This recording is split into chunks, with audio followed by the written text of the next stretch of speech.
Hello Sangha, welcome to day 7. I said yesterday that we talk about ahimsa today, and ahimsa means non-harmfulness and non-violence. It was a practice that Gandhi practiced, that Martin Luther King practiced, and it's a real mainstay of the yoga practice. Again, everything through the lens of steadying your mind, right? When we're violent, or it's not even just violent acts, it's violent thoughts, then that's really unsteadying for your mind, okay? So if you have somebody who has upset you, annoyed you, pissed you off, then it's quite common to have this like, if only I'd said this, or only I'd done this, and it stays on your mind for a long time. Before I left Glasgow, Thompson, my dog, had an altercation with another dog, and another owner went off the rails with me, like really aggressive, like lots of threats, and that stayed with me for days, you know, like that. Even though it was her violence and her threats, it really had a big impact for quite a few days. And I'm only when something like that happens, I'm grateful that I only have that small interaction with them, because they are interacting their whole life like that the whole time. So when you have somebody difficult in your life, you know, there's almost an attitude of gratefulness that you don't have to be in that mindset all the time. So and ahimsa is this non-harmfulness, okay? I'll talk a little bit more again at the end. Okay, so we're going to stay close to the ground today. We'll start from a seated position, but again, as always, if you want to start in a regular arms up and over, tune in your body. I've had quite a lot of practice today, so I'm going to begin here, okay? So let your hands rest on your knees. See how it feels to let your body go forward and then let your body go back. Try and keep no curves in your spine just for the moment. We're going to add some curves in a second. And then do a kind of cat and cow movement from this position. Drawing your belly away, sending your belly out, your chin up. And really seeing if you can accentuate that movement a bit more. Okay. And then from there, see if you can circle your body around. One way and the other way. Good. And then bring your feet flat, okay? Take your hands behind you and let your knees gently go from side to side. Okay, so we're going to use down dog as a root posture today to work from, okay? So we'll look a little bit at down dog before we begin our movement into it. So bring your feet up off the floor if that feels okay for you, and take your weight to one hip and massage it into the floor or into the rocks. Good. And then let your feet come flat and see if you notice the side that you've been massaging, if the movement is a little softer and easier there. And then come back to center, bring your feet up again, move to the other side and massage your hips into the floor.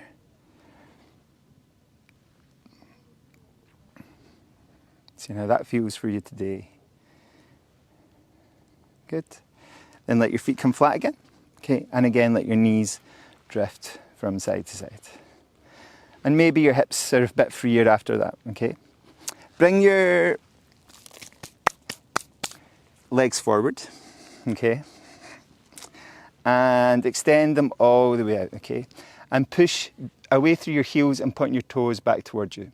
So actually this posture here is Dandasana, stick posture.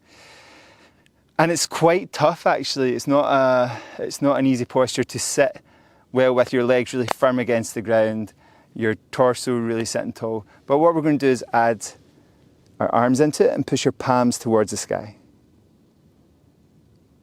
Really lengthen through. Draw your shoulders slightly back, so you're pushing your palms towards the sky. And what we're doing here is getting ourselves ready for down dog. Now if your shoulders are tighter, and many people's are, you might see your arms. Try and get your arms back and behind you. If you have a table or a kitchen top close by, come up and stand up, put your hands on the kitchen table or the counter, and really let your body sink into that counter, okay? So you'll be standing with your legs straight and just resting your hands and really opening up here. So you get that kind of feeling that you want to achieve in downward facing dog, okay? Okay, give everyone a shake off. If you're still working at the kitchen table or the counter or the dining table, then keep working with that, and then switch your hands forward and your knees back. Lift and lay your hands, lift and lay your knees, okay? Tuck underneath your toes.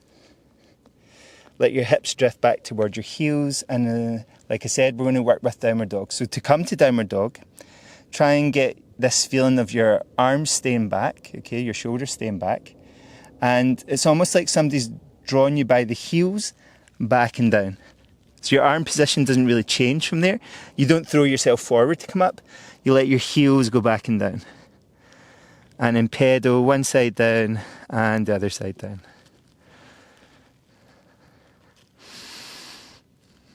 Maybe walk your down dog forwards and backwards.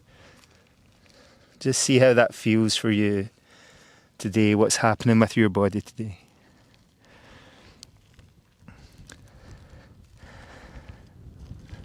Spreading your toes, opening your armpits a little bit more. See if you can lift your left leg. And we're going to bring your left foot forward outside your left hand. Sinking your hips down. Opening up your chest towards the front. And then lifting your hips so your chest comes down to look underneath. Opening your chest towards the front. And then up. You know, like quite often I use, and I've said it already this month, this hammock and tent analogy. Next time you sink your hips, turn to your front leg and inhale up the hand beside it. And exhale, let it come down. Okay? Try that one more time. Inhale up. And exhale down. And then step back into downward facing dog. And again, walk your feet a little closer, a little further away. See what down dog means for you today, okay? Every day your body is a little bit different. Every day you're a little bit different. And then find a down dog position that makes sense for you. Come up on your toes, and you'll lift your right leg this time. This time bring your right foot outside your right hand. Taking your chest forward. And then lifting your hips up. Taking your chest forward into hammock position. And then up into a tent position. When you're ready, turn to your front leg and inhale up with the hand beside it. Really reaching up, opening your chest, and exhale back down. And then let's try that one more time. Inhale, turning and reaching, and exhale down. Good. Step it back into down dog. Pedal out both heels. If you can, bend both knees, sink your hips towards your heels, so you're in a half squat, half down dog position. Lift your hips up, back to down dog, but bring both feet a little closer towards your hands, just an inch or 2 or 3 inches or 4 inches, and then sink your hips down again. And then up, a little bit further forward, down, and up. You take your time. You do the pace that you want to do. So we have, eventually our down dog becomes shorter and shorter to a wee down dog, a wee doon dog. My friends in the States call it a chihuahua because it's a wee dog. And then coming down, coming up. You might hear the dogs in the background actually. There's a lot of wild dogs down in a wee farm or something just down the hill from me. And there's like a chorus of them. And then come all the way up. Walk your feet. You don't get this in Battlefield. Okay, open up your armpits when you're back in down dog. This time bring both feet to the center. See if you can bring your left foot into the air and then bring your left foot through between your hands. Adjust your position so that you feel you've got enough support from your hands, and let your hands come off the floor. Inhale, bring both arms up over your head. Trying to build this balance and stability in our body, and then let your hands come forward and down. Spread your fingers, place your hands. Try that one more time. Inhale up. If you're feeling okay, lower your back knee and let it come back up. Bring your arms forward and down. Step back into downward facing dog. Okay. And then we'll try that on the other side. So your left foot comes to the center. Inhale, lift your right leg. Exhale, bring your right foot through. Bend your right knee. Okay. Try and find the support and the stability you need from your feet. Inhale, both arms up over your head. Exhale, coming forward and down. Okay. Take a moment, take a breath, and then try that again. Inhale, going up. If you want to lower your back knee, lower it as much as feels comfortable for you. Let it come back up. Come forward, and again back into down dog. This time, let your knees come down. Touch your big toes together. Sink your hips back towards your heels, your elbows towards the floor, your forehead down. Taking a moment to let everything relax.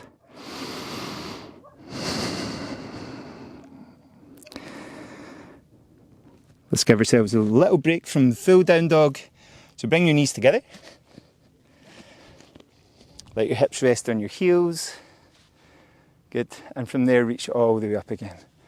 Really try and get this open shoulders feeling. When we do that movement at the start of the class, where you're taking your arms up and over, okay, most people, shoulders a little tight from mobile phones and driving, so we end up a bit here. Okay, down dog will really help us get that full openness of our chest. And if you're a swimmer, then you really want that full openness to really reach through your strokes. You just kind of want this openness in your shoulders and your chest anyway, rather than it being rounded forward. Because if that progresses as you get older, we start to develop this pattern, okay? So bring your hands forward again. Tuck underneath your toes. Let your hips come back towards your heels. And again, open up to down dog. This time, bend your knees as much as you want to, okay? Really, really bend them so you can let your hips go higher and further back. Bring your left foot slightly to the center and look at the space between your big toe and your second toe, and you're going to use that little gap to place on your heel. You're not really pushing it down, you're just letting the weight rest on your left ankle, on your left heel, just outside your Achilles tendon. Again, you don't need to put weight, you don't need to push it, you just need to let go. And then try that on the other side.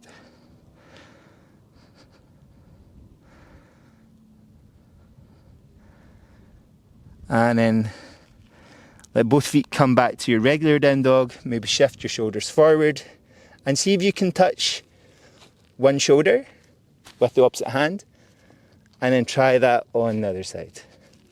A couple of times either side. It's a bit of strength for your upper body, and then let your knees come down. And let your legs come back out towards the front again. Give your legs a wee shake off. Okay, I'm going to face this way because the stones are sore. Okay, tap up and down. Bring the soles of your feet together. Take your middle and index fingers between your big toe and your second toe.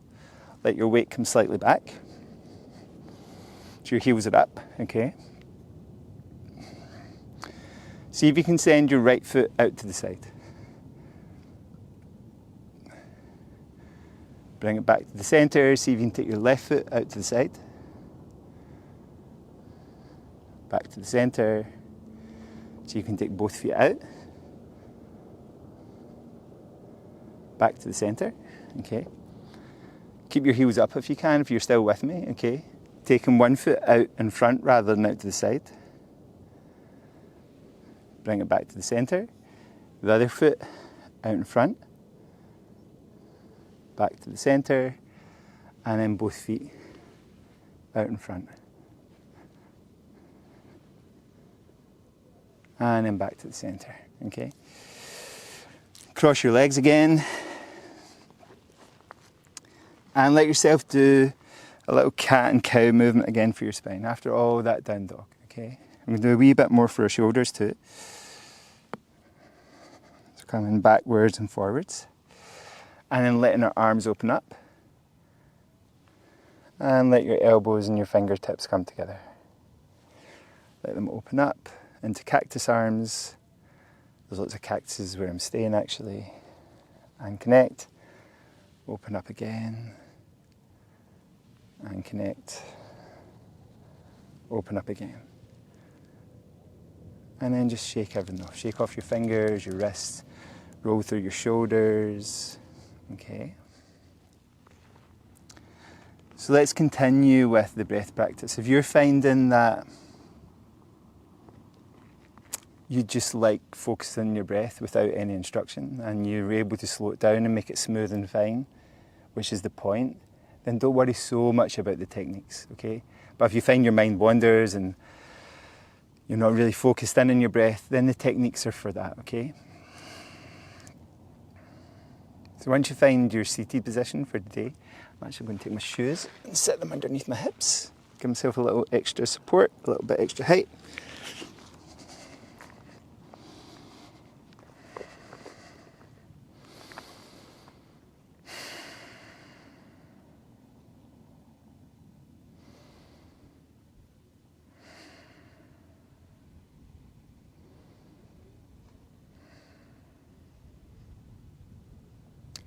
Then again, try like yesterday to find that sound with your breath. Inhaling into your chest, exhaling into your belly, both with sound.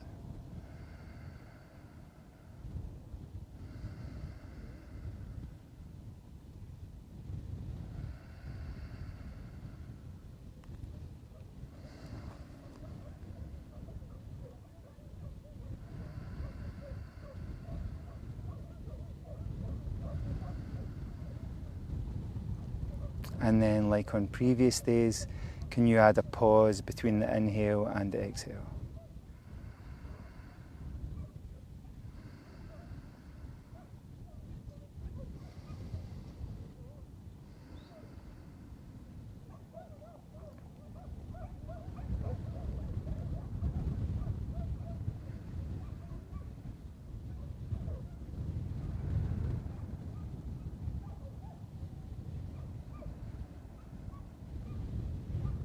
It doesn't have to be a long pause. Just a moment where there's complete stillness. There's no movement in your breath. There's not too much movement in your mind. And there's very little movement in your body.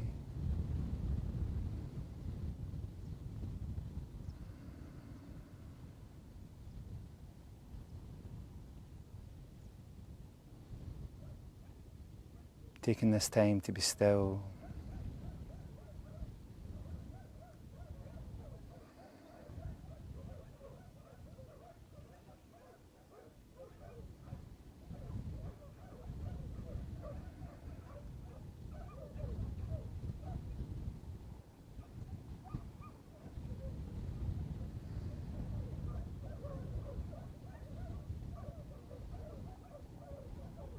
Again, as always, if you have time to rest in your back, rest in your back.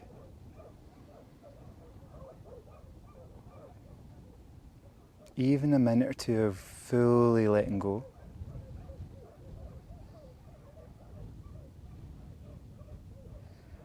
Is really beneficial.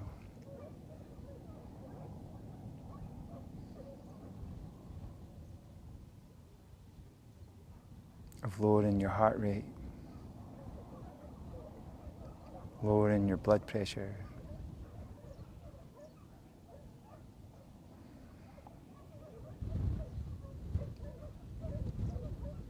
Focusing the mind away from its consistent wandering.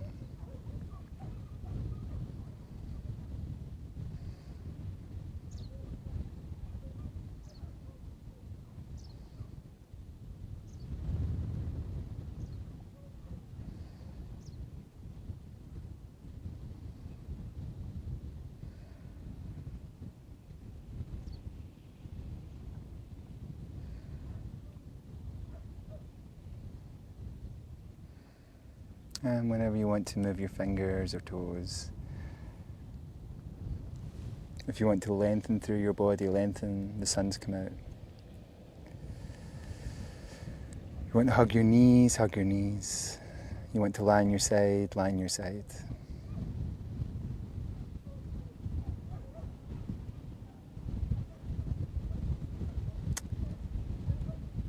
Like I said at the very beginning, the hard work is getting to the mat, okay? The practice itself should be a pleasant experience, okay? It's really supposed to nurture us and be a gift to ourselves, you know, like, and you don't just do it for yourself, you do it for the team, you know, like the more you practice, hopefully the kinder you become, the more peaceful you become, the steadier you become.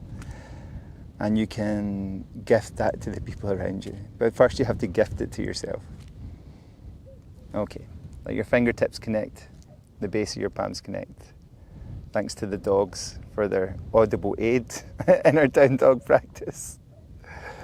Om Shanti, Shanti, Shanti.